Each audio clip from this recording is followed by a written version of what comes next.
Welcome, everyone, to Asian Pacific Voices Radio, where you'll find stimulating conversations that explore diverse topics and stories that impact our Asian Pacific American communities.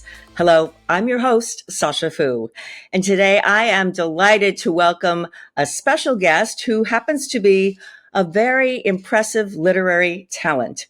A professor of English at the University of California at Santa Barbara, Yunte Huang is the author of several books that delve into the lives of four legendary Chinese American figures.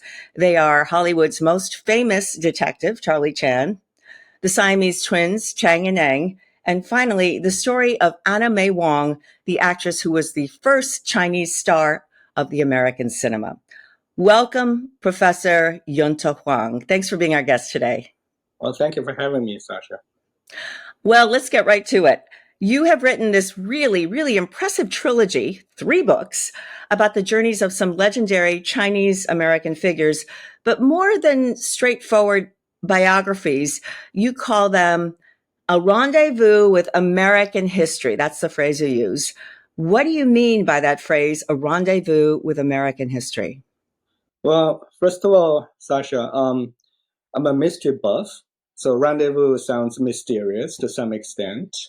And so it has to do, of course, with the first book in the trilogy, Charlie Chan, who is a detective. And there's a lot of, kind of noirish atmosphere surrounding this character, but all the stories. And so in that sense, I chose the word rendezvous.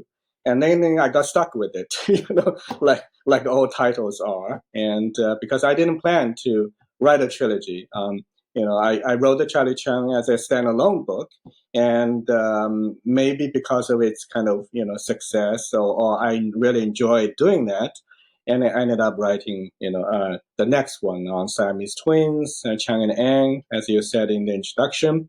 And then I thought, when I was done with that book, and I thought, well, actually, the Asian American story is quite a kind of epic, story in American history. So I thought a trilogy will probably do its justice.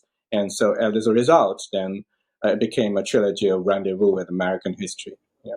Before we get more deeply into these other characters that you've written about, I want to learn more about you, Yunte, if I may call you by your first name. Oh, absolutely. I want to find out more about your background. Where were you born and raised? And how did you decide as a young man that you really wanted to study English and come to America? Oh, wow. How much time do we have? I'm sorry. In a nutshell, I grew up in a small town in southern China, in Zhejiang, Wenzhou, actually. Wenzhou is actually known for cunning businessmen, actually. We are like, capitalists, even the worst days of Cultural Revolution. There's always underground capitalism going on.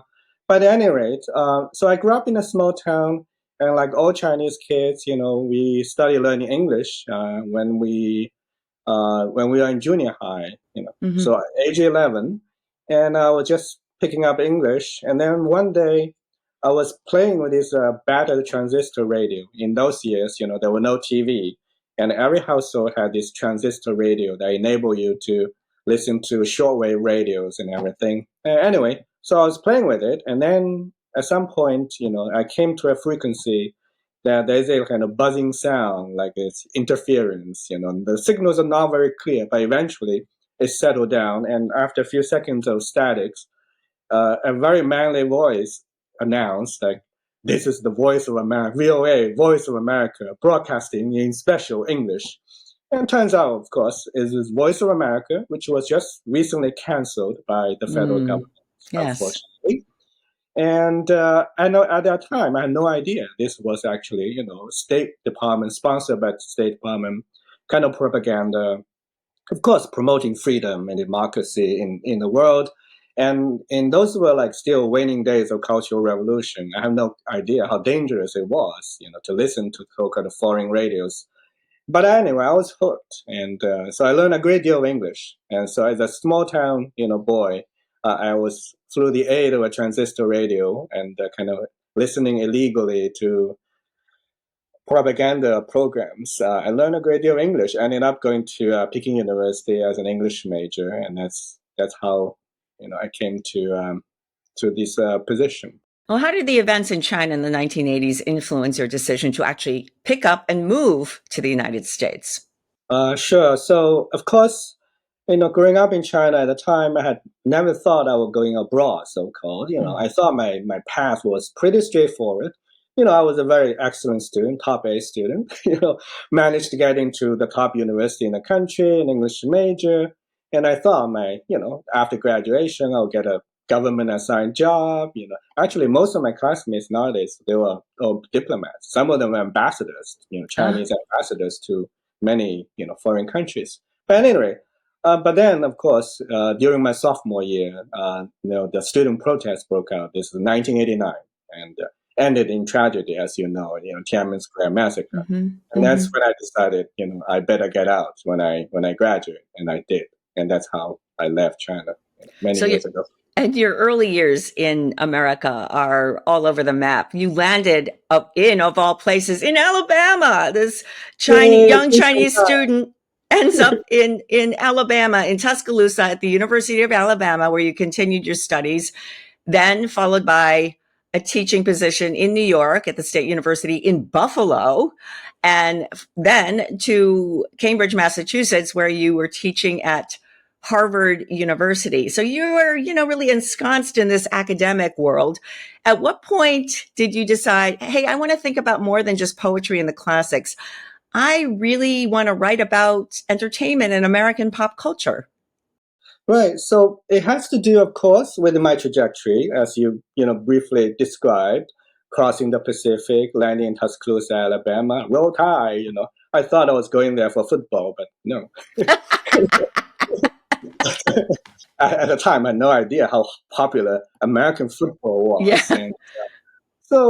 And maybe it was a cultural shock in terms of transitioning from Beijing. I was, I grew up in a small town, but then I went to college in Beijing. And if you know, Beijing compared to Tuscaloosa, from cosmopolitan kind of city, crowded, to pretty quiet, Tuscaloosa. And I was sort of stunned, and I felt very disoriented. And, life in the South at the time was still pretty slow, I think, at least slow by my standard. So I ended up opening a Chinese restaurant, running a Chinese restaurant, delivering food all over town. So I worked my butt off for like 3 years in the Deep South as a student, as a restaurateur. And I really was kind of, getting a taste of the first Chinese immigration experience, right? When Chinese men first came to the United States, if you remember, in the minefield, they were driven out to the minefield, and they ended up opening chop suey joints and a laundromat. I didn't open a laundromat. I chose the other one, was the chop suey joint. So I was always kind of fond of those memories of, struggling in the Deep South. And I started out as a poet, and American poetry is my specialty.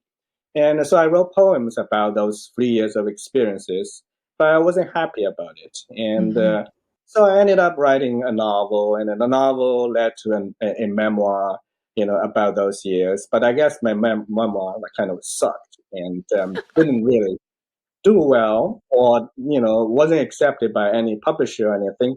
As a result, I was kind of forced to reconsider, how do I, incorporate my experience into what I understood to be the Asian American experience? So that way, I found this Charlie Chang story, for instance. And most people would know Charlie Chang as a kind of funny, fortune cookie spouting Chinese detective on the screen. But actually, there's a real Charlie Chang who is Chang Apana, right?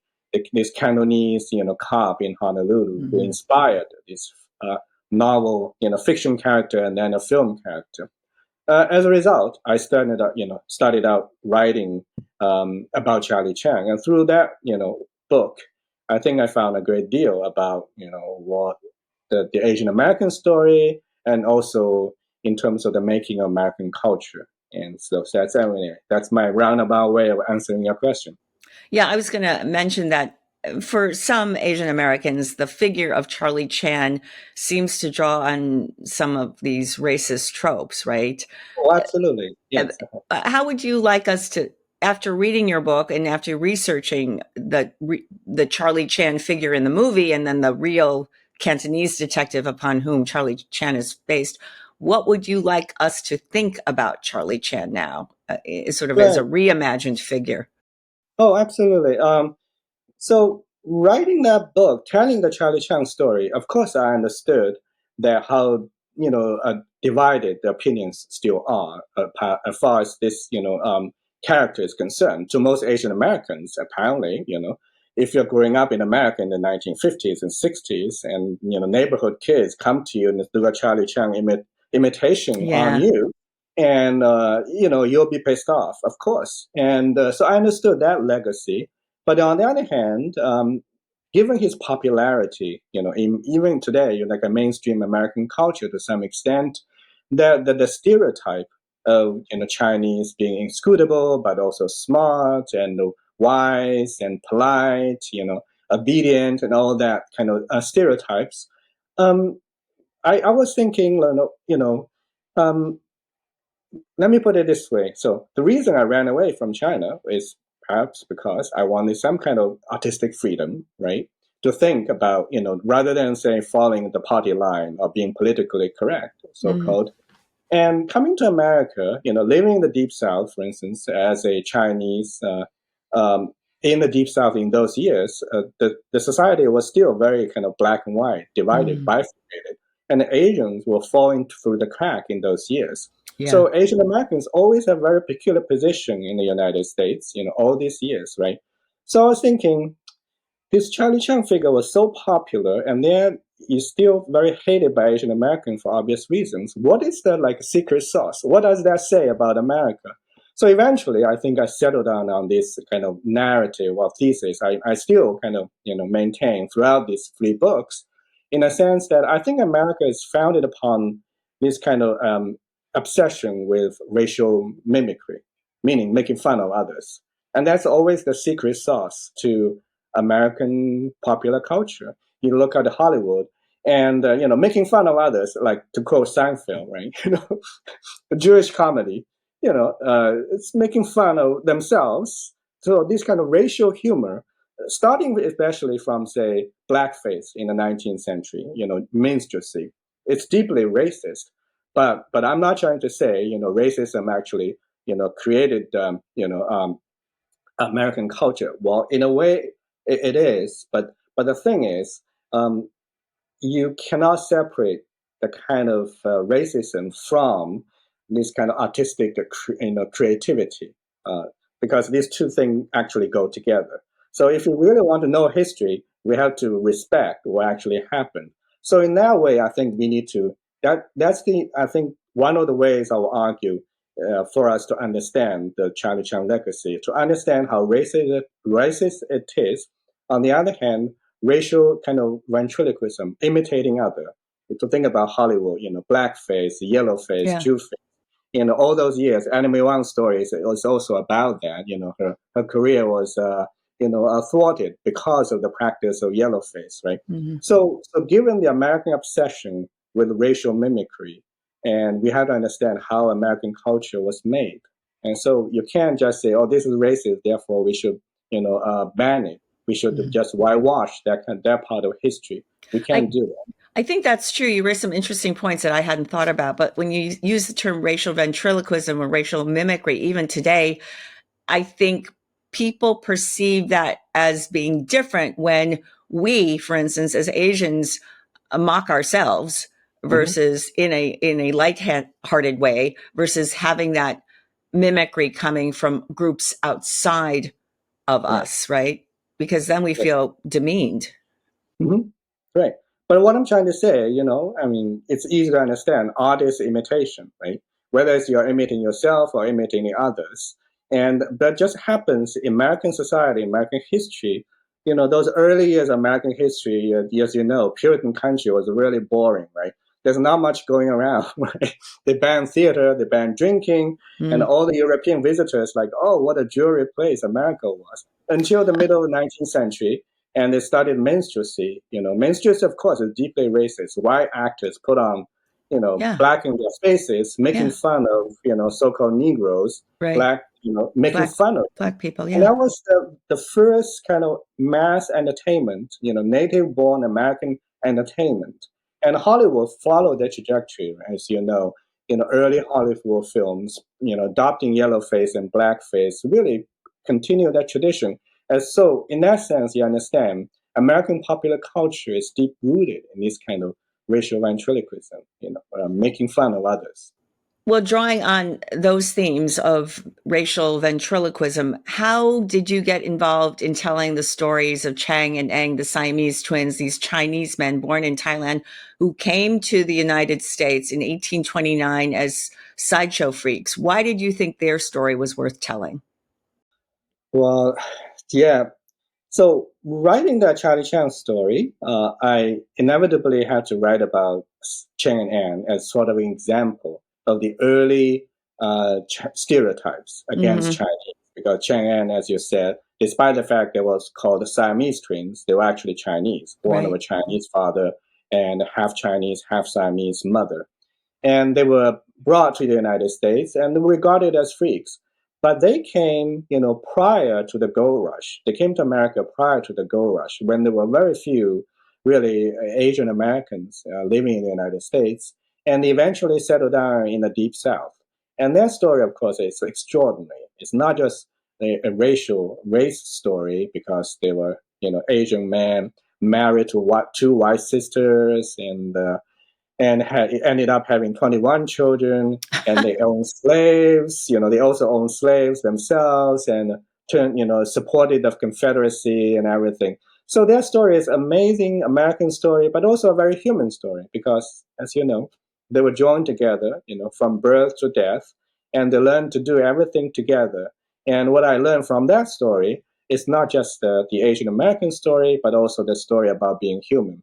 Because for them, being human means always being with other. You're never on your own, right?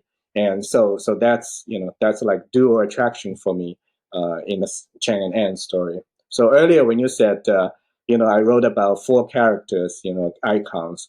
It really depends on how you count them, right? It could be 3 or 4 because of the Right. Chang I and Eng. thought about that. I thought, should I say 3 or should I say 4? Because actually Chang and Eng are 2 men. So Yeah. And did you think that when people, after they read your book about Chang and Eng, it's called Inseparable, that people came away with a deeper understanding that these were really fully realized human beings, not freakish oddities? No, not at all. And that's again the like the catch, so called, in the story, right? Because in real life, if you are talking to Chang and Eng right now, without realizing, they actually joined together, they were totally normal human beings, right? They're very funny. They're talented storytellers, and they do amazing things. They're very smart, cunning businessmen to some extent, very shrewd, and then the next moment you realize, oh crap, like they actually joined together. Yeah. So that little band of flesh will define what is normal and what is not normal. I mean, I think it says a lot about us, our hypocrisy. Like just the mere fact that the bedroom scene, I was asked often by interviewers, Yes. like, how did they do it? Well, I mean, they were married to 2 white sisters. Well, if normal human beings, like, got into a situation like that, it really depends on where you stand. French have a nice term for it, called the ménage à trois. People just call you, say, you're some kind of naughty or immoral. But for them to be forced into that situation, just want to live a normal life like any other human being, we call that, bestial. This kind of should be condemned. And that's actually, I think, says a lot about us, not about them. Oh, okay. That's an interesting observation. Do you think that Americans are a little bit more prudish when it comes to sexual matters? I think so. Yeah, I certainly think so. Despite all the popular media representation and everything, deep down, America is pretty much a Puritan country. Okay. And now let's turn to the last book in this trilogy, which is, I have a copy of it here, Daughter of the Dragon, the amazing life story of Anna May Wong, the Chinese American actress, the actually first Asian star of the American cinema. And this is a wonderful read. Wonderful read. It's I was surprised at how scholarly in detail and it's, in many parts it's written with almost a lyrical, poetical voice. It was really enjoyable. And there were aspects of this, of course. I had heard about the actress Anna May Wong, but did not know much about the life of her life. How and why did you choose to write her story?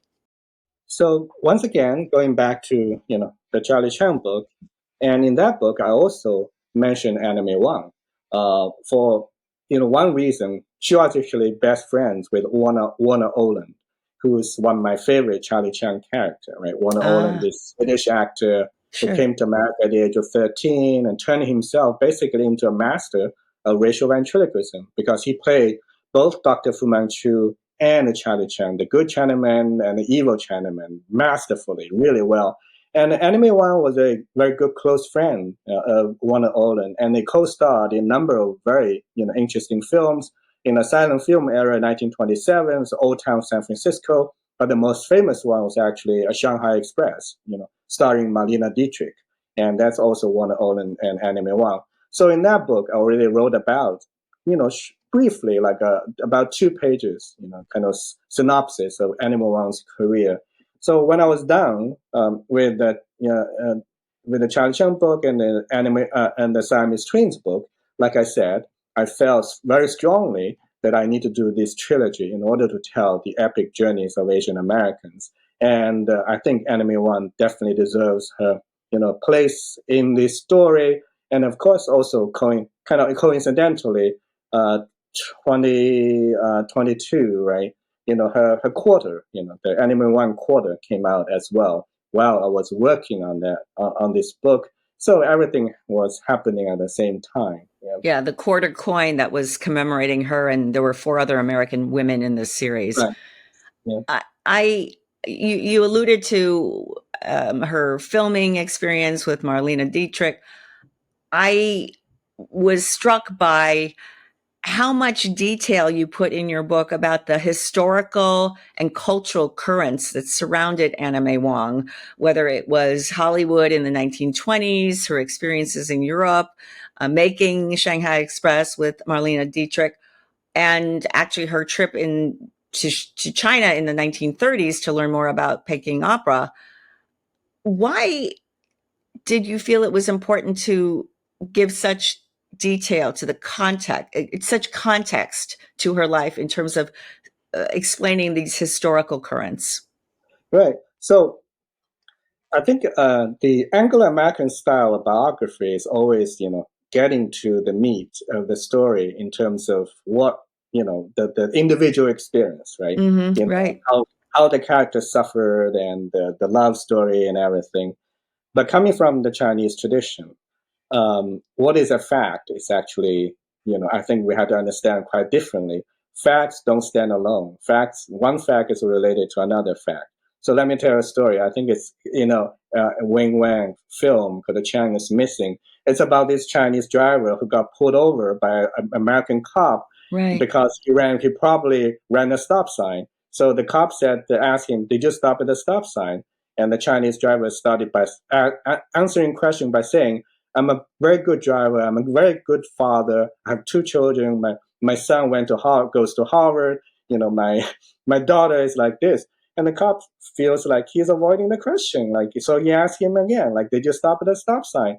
And the Chinese driver still didn't answer the question directly. Let's start talking about what kind of job I have. I never got a ticket and everything. Eventually, one thing led to another. The audience are puzzled. Why would the Chinese, answer the question that way? As you know, the fact whether or not he runs a stop sign has everything to do with who he is, what he has done in the wider, in the wider world, in the wider context. Everything. Yeah. Because actually, as you know, in contemporary America, it is actually related whether or not who you are if you're black, if you got pulled over, it could lead to deadly consequences today, as you know. And so in that sense, to just to tell whether or not he runs a stop sign, just this individual experience from the policeman's perspective, will miss a lot, actually, this. So in that sense, telling Anna May Wong story or telling the Charlie Chang story or the Siamese twin story, I really want to step back and look, at the much larger picture, because without that, the individual experience, you can be a hero on Mars all by yourself, but nobody's gonna understand your experience. So Okay. you only live in a larger society, then you understand. So in that sense, my way of telling stories is often not in an old sense of padding, but I do think without this kind of historical context, the individual experience, may or may not make any sense. Mm-hmm. Well, when you talk about Anna May Wong in this book, we are very much aware towards the end of her life, she was this beautiful presence on screen. She was gifted, talented, determined, and yet her career was hampered by racism and ageism by the Hollywood studio system. And it is very sad, but it is frankly an acknowledgement of those times in which she lived. As we reflect on her life, and as you say, the historical context, do you think we should see Anna May Wong as a brave woman who surmounted many, many obstacles, or sort of a somewhat sad or tragic figure who suffered from the toll of frustrated dreams? Right. I think both. Okay. On the one hand, I think I definitely admire her for her courage. That imagine in a studio in those years, or even today, when you're facing with directors such as Joseph von Sternberg, this very famous German filmmaker who made Shanghai Express, let's just say, and if Anna May Wong wanted to say try to perform a Chinese character in a certain way, and Joseph von Sternberg, the director, is going to say, no, that's not how, let's say, another like Betty Davis. It's not how she did it. A Caucasian woman doing yellow face, and Anna May Wong, how can she push back? Because, and earlier we talked about racial mimicry. What's so what's so, I think, important in our understanding about blackface or yellowface or Jew face, this racial and criticism, it's not just about a white actor putting on, makeup to imitate other characters, other racial characters. It's also about, let's say, a black actor doing a black, character, a black actor doing a black character. Because of the blackface tradition, he will also have to act out, the features of a black personality in a way that the director, the studio, the entire world or audience would understand or appreciate. Do you understand what I'm saying? I think so. Because today, she's still somewhat, criticized by some critics, I think, for having perpetuated this kind of stereotypes. One hand on the dragon lady, on the other extreme is the Madam Butterfly, these two extremes. But I think, as I argue in the book, that within this very limited space between these two stereotypes, she actually managed to pull off, create some very limited, space for artistic, representation.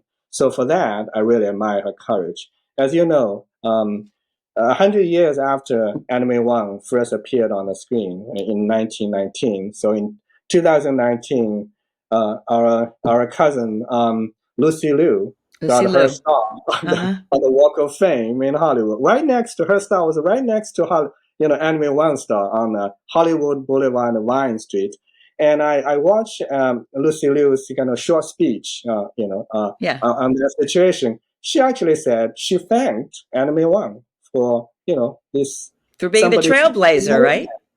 A huge tribute to Anna May Wong for trailing blazing the trail for other Asian Americans. And Lucy Liu did this like hand gesture. She said, Anna May Wong and I could just have our little Chinatown right here because of the two stars are together. I thought that was really funny, but a kind of long overdue, totally deserving kind of tribute. Long overdue tribute. And your book, all 320 pages, is a wonderful tribute to this amazing woman who was probably underappreciated in her lifetime. And many people are just beginning to recognize how important she was as a figure in Asian American history. We're going to wrap this up now with what I call the lightning round, a series of questions just to reveal a little bit more about who you are. Yunte, are you ready for some fun? Okay. Sure. Yes. Question one. If you walk into a bookstore, what is the first section that you would browse? Ooh, mystery, I think. Oh, mystery. Okay. I like that. Charlie Chan and all the other, mystery. Oh, yeah, absolutely. Ross MacDonald, my favorite, author who used to live in Santa Barbara. Yeah. Okay.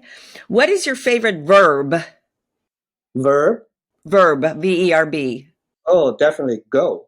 It's a multi-talented word. Go. Go. I like that. Yeah, because I was in Tuscaloosa and my roommate was a cheerleader for Crimson Tide. And at the time, I didn't know American way of cheerleading. It's like go where? Like I didn't understand what. Go. It's gonna start go where? That's funny. Okay, number 3. What is your beverage of choice when you sit down to do a heavy writing session, or is there a beverage of choice? Maybe you don't eat or drink or anything. Well, like Hemingway, I drink after I write. Okay, and what is your beverage of choice? After that, it's usually Kentucky straight bourbon. Okay. All right. Very good.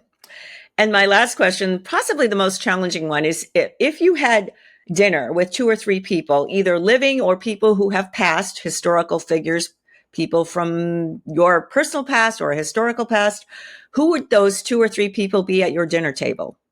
First one last year is Warner Oland, who played Charlie Chang in the Fu Manchu so masterfully. I really want to, see his imitation again, and in some extent.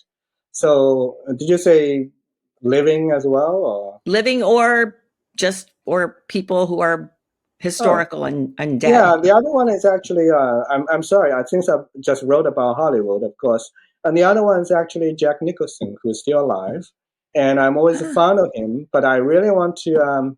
Because of his appearance in Chinatown and his joke about catching Chinamen spitting on laundry, and I always want him.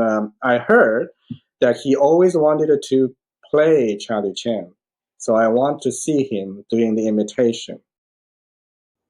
Very interesting. I love those answers, Yunte. Very provocative. Thank you. Well, we're going to close out this segment of Asian Pacific Voices Radio. I want to thank our guest, Yunte Huang, for joining us today. And we also want to hear from you, our listeners. If you have any suggestions or ideas for future guests or topics for Asian Pacific Voices, don't forget to reach out to us on your favorite podcast platform, and to follow us, of course, on Facebook, X, Instagram, and YouTube for more inspiring conversations.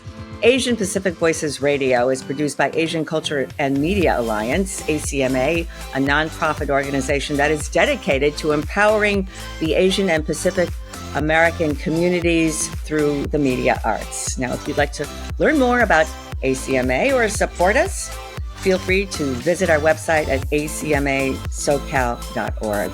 Once again, I'm your host, Sasha Foo. Join us again next week, I hope, for another exciting and thought-provoking episode of Asian Pacific Voices Radio. Until then, take care.